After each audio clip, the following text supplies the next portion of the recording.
박병창 이사님과 함께 시장 이야기 나눠봐야죠. 어서 오십시오. 어서 오세요. 안녕하십니까. 예, 메리 크리스마스입니다. 예. 예, 우리 이사님은 어릴 때는 크리스마스에 뭐 하셨어요? 그때 크리스마스 이런 게 없었죠? 뭐 했나요? 그냥 외식하지 않았나요? 외식하셨어요? 식구들하고 막 그러지 않. 보통 다 외식하지 않나요? 아, 저는 외식을 중학교 들어가서 처음 했거든요. 그냥 밖에서 먹으면 외식 아닌가요? 삼겹살. 아니 밖에 식당이 없었어. 식당이라는 것 자체가 없었어요. 저희 때는 삼겹살 육개장 하던 그 삼겹살? 무슨 정 이런 거 많았는데. 아, 저 무슨 네. 그 불고기 같은 거. 네. 네. 아, 그게 네. 한 90년대쯤 나가지 않았어요? 아, 저 어렸을 때 그런 거 많았던 것 같은데. 제 초등학교 때. 혹시 어디 서울이시죠? 예. 출신이 좋으셔. 서울이라고 그러시구나. 아니 무슨 정 저도 이제 있었는데. 예. 지금은 그런 거 다 없어졌죠.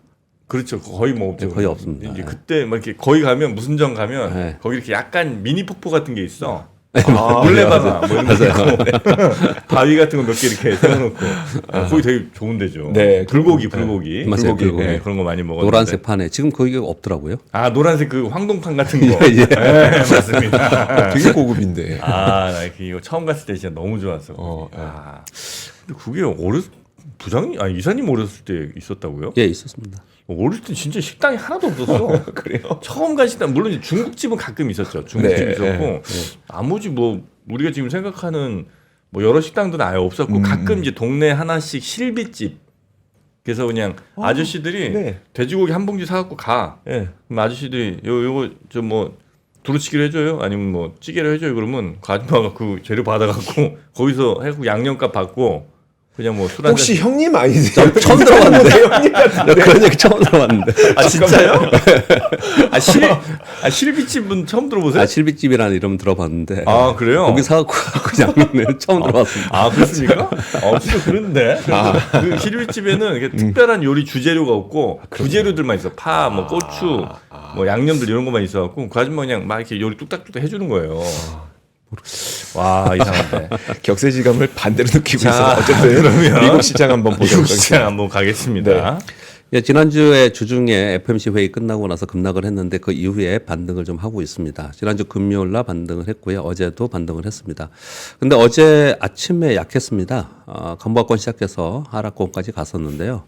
장중에 이제 꾸준히 올라오는 모습을 나타냈습니다. 뭐 크리스마스 랠리 그런 부분들에 하려고 하는 건지 워낙 돈이 많으니까요. 네. 자기도 주식들 좀 뭐 관리를 하는 건지는 모르겠지만 네. 왜 이런 표현을 드리냐면요. 왜 상승의 이유가 없었습니다. 모멘텀이 있거나 뭐 이런 부분들 없었고 특히 악재마도 있었어요. 그 보면은 지금 달러인데서 107.8까지 올랐고요. 국채 수익이 4.58까지 갔습니다. 그래서 먼저 요 말씀을 드리면 이렇게 표현까지 합니다. 먼저 요것들 말씀을 드리면 보세요. 지난 9월 이후에 연준이 100bp 금리 인하했습니다. 네. 그럼 국채 수익률 떨어져야 되죠. 실제로 떨어졌다가 다시 올라온 겁니다. 트럼프 당선되면서. 그래서 이 10년물 국채 수익률이 지금 4.6% 가까이 됐는데요. 2023년 10월에 5%였고요. 2024년 4월에 4.7%였어요. 이때 시장이 다 안 좋았습니다. 네. 근데 이번에 보면은 보세요. 기준금리를 인하하는데 국채 수익률이 올라요. 네. 이것도 이례적인 거잖아요. 네. 또 그리고 국채 수익률이 막 올라가고 있는데 시장이 좋아. 그것도 반도체 기술주들이 좋아. 이거는 여태까지의 움직임과 다르잖아요. 네. 그래서 모건스탠리에서 이렇게 표현을 했습니다. 이러한 이례적 상황은 연준과 재무부의 과도한 유동성 공급에 후광이지 않냐 이런 표현을 좀 썼습니다. 그러니까 어제 시장 제가 설명드리면서 어제 이렇게 오를 만한 뭐 특별한 그런 것들은 좀 없었어요. 그런데 수급적인 요인이 훨씬 더 크지 않았나. 자기 낙폭 과대 그리고 연말 뭐 이런 부분들이 있지 않았을까 이렇게 생각을 합니다. 네. 그래서 엔비디아가 3.6% 올랐고요. 브로드컴도 한 5.5% 올랐어요. 그래서 필라델피아 반도체 지수가 3.1% 오르면서 길쭉 위주로 반등을 해냈다. 그렇게 보시면 될 것 같고 뭐 리비안이나 테슬라도 같이 좀 올랐습니다. 그래서 전반적으로 좀 오르는 모습을 나타냈고요. 네. 그래서 중간에 이렇게 보시면 비트코인 선물이 3.6% 어제 하락했거든요. 네. 잘 보시면 반도체하고 비트코인이 성장주들이 같이 움직입니다. 이게 금리하고 연계 방향으로 같이 움직이거든요. 네. 근데 비트코인 선물 어제 빠졌단 말이에요. 그런데 얘들이 올랐어요. 그럼 반도체 어떤 이유가 있었겠나? 뭐 이런 부분들을 생각해 볼 수 있겠지만 전반적으로 반도체 쪽의 수급적 이유로 그냥 올라온 게 아닌가? 그 정도로 생각을 해봅니다. 네. 어제 우리 시장이 왜 올랐을까? 이런 얘기들을 어저께 질문을 많이 하고요. 그리고 어제 외국인들이 1,448억 순매수했습니다. 네. 어제 그럼 환율이 떨어졌냐? 아닙니다. 올랐습니다. 어제 국내 환율은 1,450원을 넘겼습니다. 네. 여기에는 1,450 아까 좀 전에 봤을 때 52원으로 마감을 했거든요. 그래서 또 올랐어요. 그런데 어제 외국인들이 매수를 했거든요. 선물도 좀 매수를 해주고 현물도 좀 매수를 했어요. 그래서 이건 뭐 어제 제가 우리 회사 방송을 하면서 외국인들 매도가 멈춘 거냐는 질문을 좀 주시던데 네. 그렇게 보이지는 않고요. 배당향 매수가 좀 들어오지 않았나 싶어요. 네. 얘들 이제 배당을 받겠죠. 예전에 이제 금융투자에서 배당을 받기 위해서 많이 대거 들어왔었어요. 네. 그랬다 연초에 다시 매도 나오고 이제 그랬었는데 이들의 입장에서도 안 받을 이유가 없어요. 현금 배당. 그러니까 뭐 어떻든 뭐 꽤 나중에 보면은 지금은 그게 뭐 이렇게 크게 큰 금액이 되나 모르지 이제 생각할지 모르지만 내년 그 4월에 가보면요. 네. 외국인들의 배당으로 받아가는 돈이 어마어마합니다. 그래서 배당향 매수가 아닌가 정도. 그러니까 뭔가 시장의 매크로 환경이나 환경이 바뀌어서 들어온 부분은 좀 아닌 것 같고 왜냐하면 배당을 오늘 그리고 내일 쉬고 모레까지 사야 되거든요. 네. 그런 매수가 좀 들어오지 않았나. 저는 이제 그 정도 생각을 좀 하고 있습니다. 어제 조선과 조선기자재는 52주 신고가를 냈습니다. 굉장히 강했고요. 전력기기하고 숭배전도 어저께 올라오는 모습을 나타냈습니다. 제가 여기 보면은 강세라고 표시를 했고 이 업종에는요. 반도체는 상승이라고 표현을 했어요. 네. 요거는 반등이기 때문에 그렇습니다. 그러면서 장비 부품주들이 이제 선별적으로 상승을 했고 오전은 내내 2차 전지가 하락했었어요. 근데 오후 들면서 2차 전지가 플러스권으로 진입을 하더라고요. 그러면서 지수가 아침보다는 더 상승을 해서 어제 전반적으로는 상승하면서 마감하는 그런 모습을 나타냈어요. 네. 워낙 빠져 있는 상태고 시장 분위기가 안 좋으니까 뭐 이렇게 오른 부분에 대해서 뭐 좋다라는 표현을 안 쓰잖아요. 근데 네. 뭐 일반적인 만약에 추세 상승이나 뭐 이런 상황 속에서 이 정도 올랐으면 어제 우리 시장이 굉장히 좋았습니다. 이렇게 표현을 할 텐데 올라도 그런 말을 못 해요, 지금. 올라도 어제 우리 굉장히 좋았습니다. 이런 말을 못 하는데 어제 상황 자체는 어제 하루만은 네. 괜찮은 하루였습니다. 밑에 보시면 전 섹터가 거의 고루고루 올랐고 특징적인 종목들이 많이 올랐습니다. 삼천당제약이 뭐 개별 이슈로 인해서 상한가 들어갔고요. 대표 종목이라고 제약바이오에서 대표 종목이라고 하는 몇 개 종목이 있는데 유한양이 어제 7% 올랐고요. 요즘에 보면 유한양이 펩트론 몇 개 종목 있어요. 그 네. 대표 종목들 이런 종목들은 이제 꽤 올랐고요. 어제 하나에어로스페이스도 한 7% 올랐고 그리고 HD 한국조선해양이 8.2% 52주 신고가 냈고요. 그리고 반도체 부품에서 정말 오랜만에 한미반도체 8.6% 올랐어요. 테크인 8.6%, ISC 8.2%. 그러니까 8% 오른 거 많이 오른 거잖아요. 네. 많이 올랐죠. 그러니까 주가가 많이 빠진 상태였기 때문에 많이 오르는 부분이 있지만 밑에서 주가가 빠진 상태에서 2%, 3% 오르는 건 오른 게 아니에요. 언제든지 빠질 수 있는 거예요. 네. 그런데 이게 8%, 9%씩 해서 한 두 번 이렇게 오르잖아요. 네. 그러면 사람들의 심리가 저점을 깨지 않을 수 있다는 심리가 생기는 거거든요.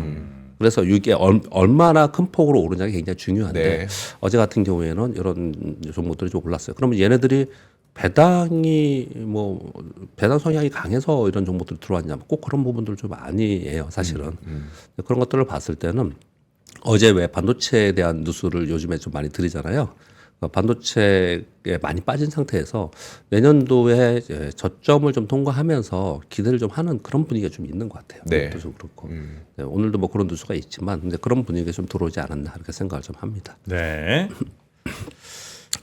오늘 미국은 반장 13시에 끝나고요. 내일은 휴장입니다. 그리고 이제 미국 시장에 대해서는 아까 설명을 드렸습니다. 모건 스탠리의 내용을 가지고 제가 그냥 대치하면서 말씀 좀 드렸습니다. 미국 시장은 지금 뭐 제가 보기에는 유동성으로 오르는 거라고 지금 보여집니다. 현재 상황으로는요.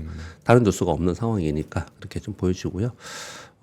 국내는 정치 리스크가 해소되지 않고 있지 않습니까? 또는 네. 더 길어질 거라는 판단이 자꾸 돼요. 우리 뉴스를 보면 그렇잖아요. 그러니까 환율이 계속해서 올라가는 겁니다. 이게 어느 정도 안정화돼야지 해소라는 표현은 안정화돼야지 환율이 조금 안정화될 건데 그렇지 못하고 있습니다. 지금 뉴스 보시면 네. 우리가 지금 12월 3일 날 계엄령이 발표된 있었죠. 거잖아요. 네. 오늘 25일입니다. 22일이 지났습니다. 그렇게 많이 지났어요? 네, 22일이 지난 상태인데 뭐 일부 뉴스는 맨날 듣고는 있지만 뭐 지금 검찰 그리고 경찰 뭐 그리고 군 검찰 뭐 다 이렇게 조사하고 있다고 하는데 네. 그런데 뭐 뚜렷하게 뭐 어떻게 한다라는 매듭이 하나도 없어요. 그렇죠. 지금 그리고 오히려 더 시간이 길어질 거라는 생각이 좀 드는 거죠.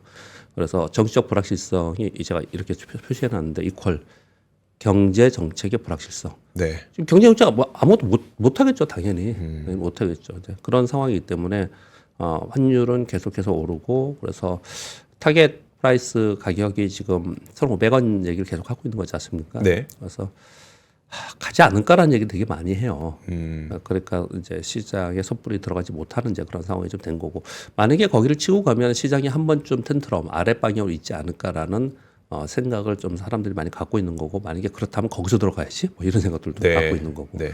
그래서 지금 이제 보수적으로 있는 겁니다. 네, 그런 가운데 그나마 어제도 그랬고 최근 들어서 움직이는 종목들을 가만히 보면은 일단 배당향 매수, 배당을 받으려고 하는 매수 이런 부분이 좀 있는 것 같고요. 그리고 원화의 약세의 수혜주 이런 쪽으로 이제 제한적으로 들어오는 것 같습니다. 그러다 보니까 이제 수출하는 음식료가 다 좋은 건 아니에요. 요즘에 음식료 좀 오르더라고요. 네. 근데 전형적으로 음식료주는요, 내수 음식료주는 원재료 수입을 훨씬 많이 해요. 그래서 아마 이익단에서는 좋지 않을 거란 말이에요. 네. 그러니까 수출향, 그 수출이 잘 되는 음식료에서 이제 구분이 좀 될 필요가 있거든요. 근데 그런 부분들의 종목들하고 그리고 전력기기, 그리고 조선 뭐 이런 쪽들은 상대적으로 그쪽 분이 없으니까 네. 돈들이 그쪽으로 몰릴 수밖에 없는 거고 그러니까 상대적으로 그쪽은 52주 중국가 내고 이렇게 네. 상승을 하고 있다. 예, 그렇게 이제 조목 장세가 이루어지고 있다라고 보시면 될 것 같고 그리고 배당을 안 받으려고 하는 사람도 분명히 있긴 하지만 이제 많은 경험이 있고 그리고 우리 연초 효과라는 게 좀 있단 말이에요. 그래서 일단 배당도 받고 연초 효과를 좀 생각해 보면 저가 매수를 여기서 해야겠다 이런 심리도 사실은 반대편에 좀 있어요. 네. 그런 부분에 지금 시장 상황입니다. 뉴스 여기까지 전해드리겠습니다. 오늘 뭐 한 6번 뉴스까지는 그냥 일반적인 뉴스이고 뒤에 얘기는 그냥 우리가 한 번쯤 생각해 볼 만한 그런 뉴스를 좀 전해드리도록 하겠습니다. 일단 첫 번째 뉴스는요. 미국 정부에서 슈퍼 301조 있지 않습니까? 요거 발동을 지금 중국산 레거시 칩 조사에 하려고 하는 것 같습니다. 블룸버그에서 뉴스 나왔는데 백악관에서 중국산 기초칩, 레거시 칩 얘기하는 겁니다. 인공지능을 구동하는 칩만큼 진부한 칩은 아니지만 비행기, 자동차, 의료기기, 통신 등 광범위하게 사용하고 있다. 중국이 반도체 산업에 대한 보조금이 부당했다는 판정을 할 경우 트럼프 행정부가 보복 관세 등 추가 조치를 할 수 있다. 올해 초에 바이든 정부에서 반도체 관세 25%에서 내년도에는 50%까지 인상하겠다는 발표가 이미 있었습니다. 그런 가운데 요 지금 조사를 하고 있는 거기 때문에 반도체 부분은 AI 반도체뿐만 여태까지는 이제 제재 또는 규제가 있었는데 레거시 칩까지도 광범위하게 제재를 하는 그것들 관세로 하려고 하는 이런 지금 준비 작업이 일어나고 있다 이렇게 좀 보시면 될 것 같습니다. 엔비디아가 우리 GB 200 그동안 얘기했잖아요. 네. 300 개발한다는 보도가 나왔습니다. 폭스콘하고 같이 개발하죠. 폭스콘이 연구 개발 설계 단계에 돌입했고 내년 3월에 공개하겠다. 저기 그러니까 블랙웰 다음 단계 다음 버전인 거죠? 블랙웰. 블랙웰의 300. 블랙웰에서 200이었지 않습니까? 300 얘기를 하는 겁니다. 그래서 초기 주문의 배치 완료되어 있다. 그리고 이 GB300은 팬은 제거하고 100% 순행 솔루션 채택 가능성이 있다. 이런 뉴스들이 좀 나오고 있습니다. 뭐 이런 부분하고 브로드컴이 지금 목표 주가 상향 UBS에서 지금 200 몇십 달러죠. 230달러인가 그런데 300달러 목표 주가 보고서가 나왔어요. 네. 그런 것들이 어제 반도체가 좀 올린 것 같아요. 이런 뉴스들 때문에요. 근데 엔비디아는 계속해서 이런 얘기를 좀 하고 있는 상황인 거고 애플이 1년에 한 번씩 개발자 회의를 하면서 신기술을 자꾸 내놓잖아요. 네. 하나씩 그렇게 내놓지 않습니까? 그래서 엔비디아도 그런 행보를 갖지 않을까. 매년 새로운 것들을 하나씩 내놓지 않을까. 이런 보도가 뒤따르고 있습니다. 좀 전에 이제 브로드컴 말씀드렸는데 브로드컴이 삼성전자와 SK하이닉스에 HBM4 요청을 했다는 보도가 있었습니다. SK하이닉스에서도 인정했습니다. 브로드컴에서 맞춤형 HBM 공급 요청받고 C제품을 개발 중이다. 빅테크들의 엔비디아 제품의 높은 가격 그리고 자체 AI 칩 개발을 지금 하고 있는 상황이라서 2028년도가 되면 AI 가속기 시장에서 주문형 반도체의 비중이 30% 정도 되지 않을까. 차트 보시면 딱 알 수 있는데요. 그냥 직관적으로 네. 올해 120억 달러 정도 규모가 이제 300억 달러 되면서 연평균 한 30% 정도 증가하지 않을까 이렇게 얘기를 하고 있습니다. 그래서 내년도에는 지금 맞춤형 반도체 쪽으로 지금 시각이 팍 바뀌고 있는 그런 상황이에요. 네. 그래서 이제 4번 뉴스도 비슷한 뉴스입니다. 글로벌 HBM 시장 점유율에서 삼성전자 그래도 예, 근 절반 가까이 하네. 예, 있습니다. 아주 뭐 저는 근데 뭐 이제 많이 밀린 줄 알았는데. 아니요. 아니 근데 이제 첨단 제품들은 예, 이제 주로 맞습니다. 많이 예, 밀리니까. 아시다시피 그겁니다. 예. 그런 자, 상황이고요. 그리고요? 그리고 이제 요 이어서 비슷한 내용들이 요즘에 계속 나오고 있는데요. 내년도에 엔비디아 고객사 증가로 HBM 시장이 변화될 가능성이 있다.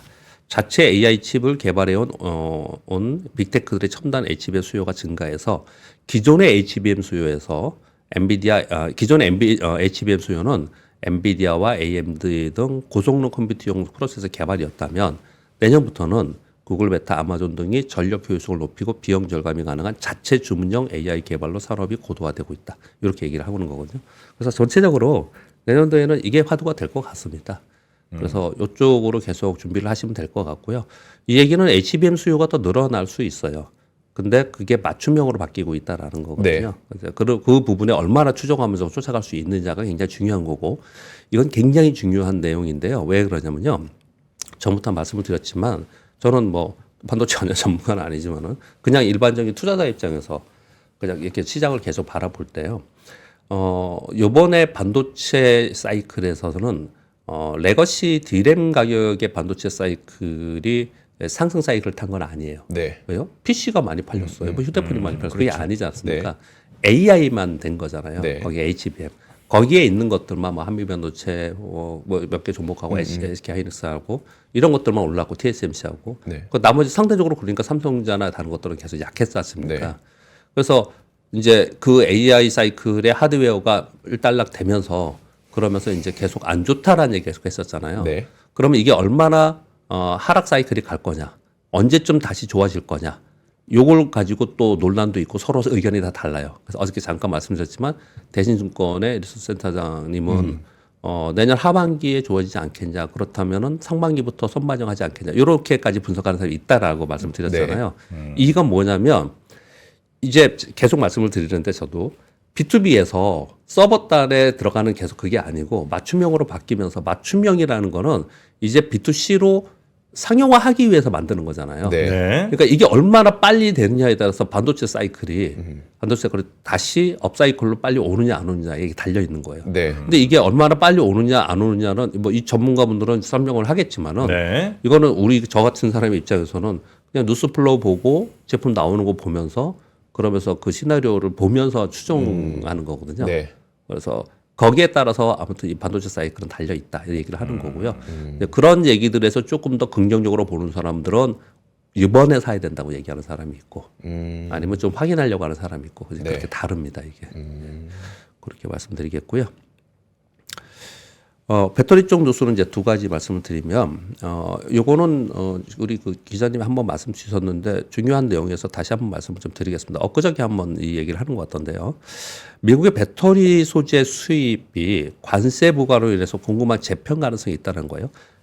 우리나라의 무역협회에서 발표한 자료에 의하면 미국의 양극재, 음극재 분리막 수입액이 2020년 대비 93.2%가 증가했다는 거예요. 그러니까 미국이 다른 나라로부터 수입한 게 뭐 그렇겠죠. 2020년 50억 달러에서 96억 달러 늘었다는 거예요. 근데 2020년도에는 중국이 28%, 일본 17%, 우리나라는 8.5%였는데 작년 2023년도에는 한국이 3.7%, 중국이 8.4%로 줄었다는 거. 이 차트를 보시면요. 네. 2020년도에 이 파란색이 한국이거든요. 8.5%에서 작년에 33%까지 늘었습니다. 네. 우리가 워낙 많이 그 진출해 있잖아요. 그렇죠. 많이 가 있지 네. 않습니까? 그러니까 반면에 중국은 28.9%에서 8.4%까지 떨어졌어요. 근데 이렇게 떨어져 있는 상황에 지금 이런 과정에 있는 건데 미국이 가만히 미국 입장에서 생각을 해보는 거예요. 미국이 가만히 생각을 해보면 이게 지금 이 배터리 소재를 거의 대부분 다른 국가에서 수입을 해오고 있는 거잖아요. 네. 이 트럼프가 이게 좋겠습니까? 트럼프의 생각을 한번 해보면 이게 화나겠죠. 네. 자기 생각엔 또. 그래서 아니 그러면 미국 안에서 해 반도체처럼 다른 것 전기차처럼 그렇게 할 가능성이 상당히 있는 거잖아요. 그런 가운데 작년에 미국향 한국 배터리 수출이 32.6억 달러라는 거예요. 네. 그럼 얘는 전체 작년에 96억 달러에서 30%가 넘는 거지 않습니까? 네. 그렇죠. 여기서 양극재가 29억 달러고 그래서 그 얘기가 나오는 거예요. 그러면 왜 해외로부터 들어오는 배터리 소재 관련된 것들이나 뭐 이런 부분에 대해서 관세 얘기가 나오기 시작을 한 거예요. 충분히 그런 생각, 그 트럼프 입장에서 생각하면 그렇게 얘기를 좀 하고 있는 것 같아요. 네. 근데 우리나라는 배터리 3사가 미국의 대규모 공장 건설을 다 하고 있어요. 네. 근데 원료는 우리나라에서 가고 있지 않습니까? 네. 요걸 어떻게 풀어야 되는가가 이제 관건이라는 거죠. 네. 그래서 여기서 정치력이 필요하다. 이거 해야 된다. 빨리 이거 지금 진행해야 된다. 이 얘기를 굉장히 많이 하고 있습니다. 그냥 물건만 가서 그냥 팔리는 게 아니고 물건이 가서 그게 미국 공장 내에서 다시 재조립, 재가공해서 예. 팔리는 거니까 미국 일자리도 우리가 만들어 주는 거고. 그렇죠. 미국이 그걸 가서 얘기를 해야죠. 지금 갈 사람이 없습니다. 미국의 고용 창출을 하죠. 그리고 네. 대중국 견제를 우리가 해주는 거잖아요. 그럼요. 해주고 있는 거지 않습니까? 네. 그런 상황이에요. 그래서 이제 동맹국하고는 개별 협상한다라고 했잖아요. 트럼프도요. 그 개별 협상을 해야 된다고요. 이거 지금 그렇죠. 해야 되는 상황이다. 이제 네. 그런 상황이 좀 있는 거고요. 그리고 GM이 오랜만에 이런 관련된 뉴스가 나왔는데 리튬 아메리카라고 하는 광산 개발을 하는 이제 리튬 회사입니다. 얘하고 합작으로 이게 네바다주에 있다고 하는데 테커패스 리튬 광산을 개발하는데 투자를 했다라는 뉴스가 나왔습니다. 지금 리튬 가격이 계속 떨어지고 있거든요. 한 네. 3, 4년 떨어지고 있어요. 근데 약 6.2억 달러 정도 투자해서 이 광산 개발의 지분을 38% 확보해서 진행을 좀 하고 있다는 뉴스예요. 이런 얘기 보면은 후퇴하지는 건 아니에요. 이런 뉴스들이 계속 나오니까 이런 기업들은 여전히 이쪽을 계속해서 미래 산업으로 계속 진행을 하고 있다라는 거거든요. 그러니까 이번에 트럼프가 대통령이 되면서 네. 이 부분에 대해서 정말 말들이 많잖아요. 여러 가지 의견들이 많지 않습니까? 그래서 저는 이 부분은 어떻게 생각하냐면 진짜 가봐야 되는 게 아닌가라는 생각이 되게 많이 들어요. 그 정도 말씀을 드리겠고요. 아마 이쪽에 이제 거래하시는 분들은 이 정도의 뉴스를 드리면은 이제 본인들이 스스로 판단을 다 하실 거라고 생각합니다. 저는 이렇게 뉴스를 드리겠고요. 네. 사실 제가 오늘 이 7번서부터 뒤에 있는 뉴스가 재미있는 뉴스들이 좀 있어서 한번 가져왔습니다. 뭐 화날 수도 있고요. 네. 근데 이제 좀 재밌게 들으셨으면 좋겠습니다. 7번 뉴스는요. 우리 다 아는 거지만 이건 이제 많이 회자가 돼야 됩니다. 한국과 미국의 상장사의 이익이 비교를 해봤더니 2014년부터 지금 올해가 2024년이잖아요. 비교를 해봤더니 한 2배 정도 증가했다는 거예요. 우리나라가 이익이 증가한 게 그러니까 감소한 게 아니고 2배 정도 증가했다는 거예요. 근데 코스피는 24% 올랐고 S&P 500은 196% 올랐다라는 거예요. 미국도 2배 증가했다는 거예요? 비슷한 시간에? 예? 미국도 같은 시기에 예. 근데 2배는 조금 안 돼요. 우리나라는 2배 증가했고 여기 지금 수치가 다 있습니다. 근데 이유가 뭐냐? 미국은 자사주를 줄여서 가치가 상승한 반면에 우리나라는 신규 상장과 유상장을 남발한 게 아니냐. 지난 10년간 코스피 상장들의 순이익은 2배가 증가했다라는 거예요. 그 FM 가이드 기준으로 봤을 때 3분기 순이익이 48.6조 정도 되는데 이거 10년 전에 2.6배고요. 이거 지금 누적으로 한번 볼게요. 코스피의 3분기까지 누적 순이익은 2014년에 64조 원이었어요. 근데 지금 141조입니다. S&P의 연간 순이익을 볼 때 2014년도에 9,548억 달러였는데 네. 지금 아직 안 끝났으니까 추정인데요. 1조 997억 정도 된다고 해요. 이만큼 우리가 더 많이 늘었잖아요, 이익이요. 네. 근데 주가는 못 오른다라는 거예요. 주가는. 왜 그런가를 이제 설명을 좀 하고 있는 거예요. 10년 전과 비교해서 코스피의 상장 주식수는 연평균 3.6%씩 계속 증가했다는 거예요. 네. 연평균이에요. 그러니까 엄청나게 증가를 했죠. 근데 미국 주식수를 봤더니 10년 전하고 그대로라는 거예요. 10년 전하고. 그래서 이 매일경제에서 뉴스의 눈은 뭐냐면 국내 상장 기업들의 생산성과 수익성이 떨어져서 우리는 안 돼라고 했는데 네. 이걸 봤더니 이거는 오해다. 이건 아니다. 예를 들어서 2021년도에 이걸 먼저 보여드릴게요. 조금 안 보이긴 하는데 코스피 기업의 증시 동안 자금 조달인데 2020년도에 7조 원이었어요. 네. 2021년도에 28조 원이었습니다. 2022년도에 19조 원이었어요. 그러니까 21년, 22년도에 어마어마하게 자금 조달을 했지 않습니까? 네. 그 자금 조달을 봤더니 이게 합계거든요. 유상자하고 신규 상장한 거 합계를 봤더니 21년도 28조 원이 늘었고 22년도 19조 원의 신규 물량이 들어왔다는 거예요. 네. 이때 무슨 일이 있었냐? 2021년도에 카카오페이, SK IAT, SK 바이오 사이언스 이런 큰 종목들이 분할했거나 신규 상장이 됐어요. 네. 2022년도에는 LG 에너솔루션이 들어왔어요. 이 설명이 이해되시죠? 네, 네. 이해되시죠? 그러니까 그 기업들의 이익이 늘어났는데 만약에 LG 에너솔루션이 LG화학에서 분사하지 않고 네. LG화학이 이 사업을 계속한 데에 있었어요. 그러면 전체적으로 주식수가 증가한 건 아니죠. 이익은 늘어났죠. 네. 그러면 그걸 주가가 반영을 했을 거라는 거예요.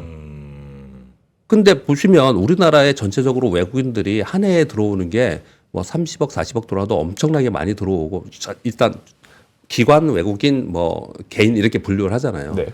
보통 보면은 뭐 20억, 많이 들어올 때 50억 이렇게 들어오는데 한 해에 신규로 28조 원이 21년도 28조 원, 22년도에 19조 원의 신규 물량이 들어와서 주식이 늘어나는 거란 말이에요. 네. 그만큼. 그러니까 당연히 우리 주가가 못 오르는 이유가 이런 부분에 있지 않냐라고 설명을 하는 거예요. 이거 우리 여러분 다 아시잖아요. 네. 이걸 근데 많이 퍼뜨려줘야 돼. 많이 우리가 얘기를 해야 돼. 적극적으로 얘기해야 됩니다. 이 얘기들을. 적극적으로 얘기해야 되는 부분이라서 이 말씀을 좀 드리겠고. 왜 우리가 이렇게 약한가. 뭐 기업들이 돈을 못 벌어서 맨날 그랬다고 얘기를 하는데 생산성이 떨어진다는 얘기를 막 우리 그 이코노미스트들도 얘기를 많이 하고 그러는데 아니 숫자를 보면은 2014년도에 64조 원인 게 지금 141조 원이 됐잖아요. 네. 그런데 왜 못 갔냐? 그 미국 주식하고 한국 주식을 같이 보잖아요. 저희는. 근데 가장 의아했던 게 왜 우리나라는 주당 순이익이란 개념을 안 쓸까? 그렇죠. 이게 지금 이 말씀대로라면 주당 순이익은 아무리 기업 이익이 높아진다고 하더라도 떨어지는 거잖아요. 맞습니다. 주당 순이익 떨어뜨리는 일을 하는 거를 이게 주당 순이익이란 개념이 있으면 그 짓을 죄송합니다. 그 일을 못 하겠죠. 근데 주당 순이익이란 개념을 안 쓰다 보니까 그냥 우리는 이익이 뭐 30% 늘어났어요. 근데 주식 개수는 50% 늘어났어요를 해도 맞습니다. 어느 누구도 이제 좀 알아차리기 좀 쉽지 않은. 뭐 EPS는 지금 말씀주신 대로 EPS는 그러네. 이익을 주식수로 나누는 거니까 네. 그 말씀을 주신 거잖아요. 그러니까 이런 부분들이 적극적으로 해소가 돼야 된다. 이거 내년에는 반드시 해야 되는 것 중에 하나이지 않을까라고 생각이 들어서 이 뉴스를 하나 가져왔고요. 네. 그러니까 우리나라에 좀 비판적인 내용이잖아요. 저 비판적인 내용 몇 개를 좀 말씀드릴게요. 올해 코스닥 상장사에 108개가 상장을 했대요. 저도 이 뉴스를 보고 깜짝 놀랐는데 휴일을 제외하잖아요. 3일에 한 개씩 상장한 겁니다. 코스닥에만. 진짜요? 네. 108개가 상장을 했답니다. 네. 그중에 71개 종목이 하락을 했어요.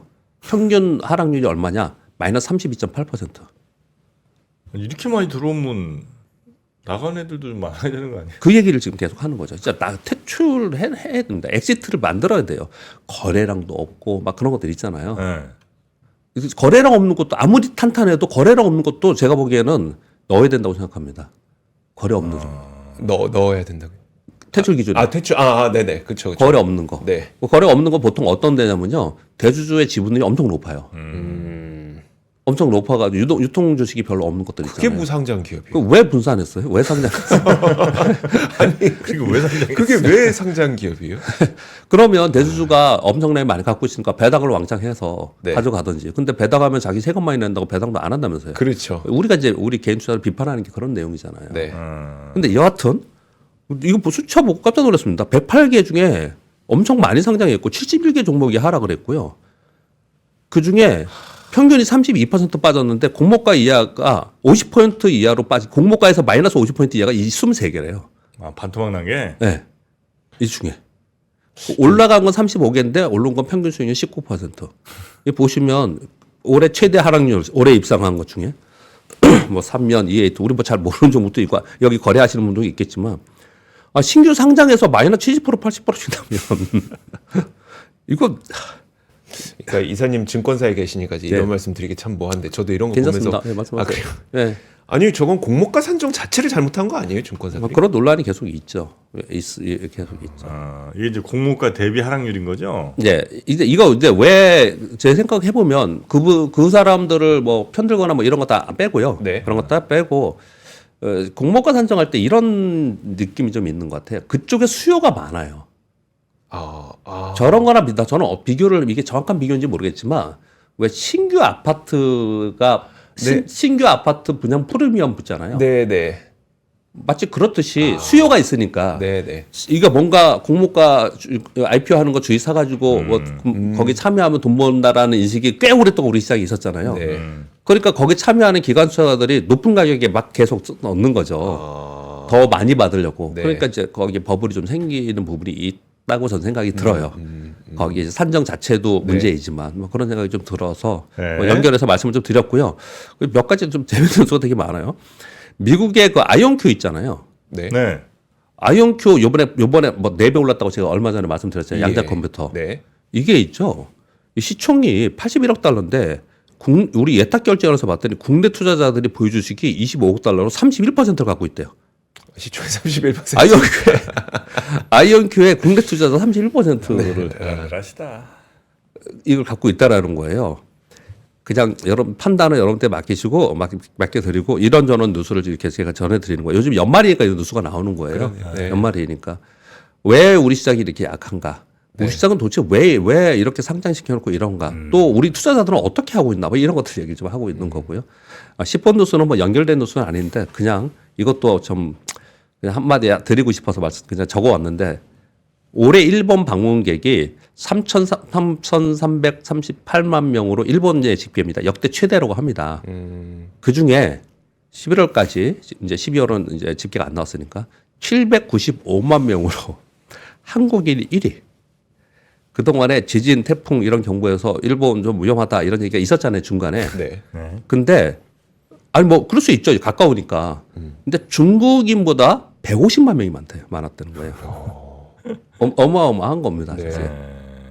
그러니까 우리를 돌아보자. 우리 시장과 우리를 돌아보자. 이런 의미에서 말씀을 좀 드렸고요. 시간이 되니까 빨리 그냥 이 정도 넘어가고 다음 마지막을 말씀드릴게요. 한국경제에서 KB금융에서 한 한국 부자 보고서라는 그 설문조사, 네. 요거를 이제 발표를 했는데 금융자산이 10억이 넘는 부자가 46만 명. 저는 생각보다 작다는 생각이 좀 들었는데 아무튼 10억에서 100억 사이가 90%이고 나머지 그 이상의 한 10%는 뭐 300억, 400억, 500억 더 많겠죠. 금융자산 비중이 38.9%가 거의 대부분 이 사람들은 국내 주식에 평균 20년 이상 투자하고 있고 6.8개 정도를 보유하고 있다고 합니다. 근데 이들 중 52.3%가 내년도에는 국내 주식에 투자할 의향이 있다.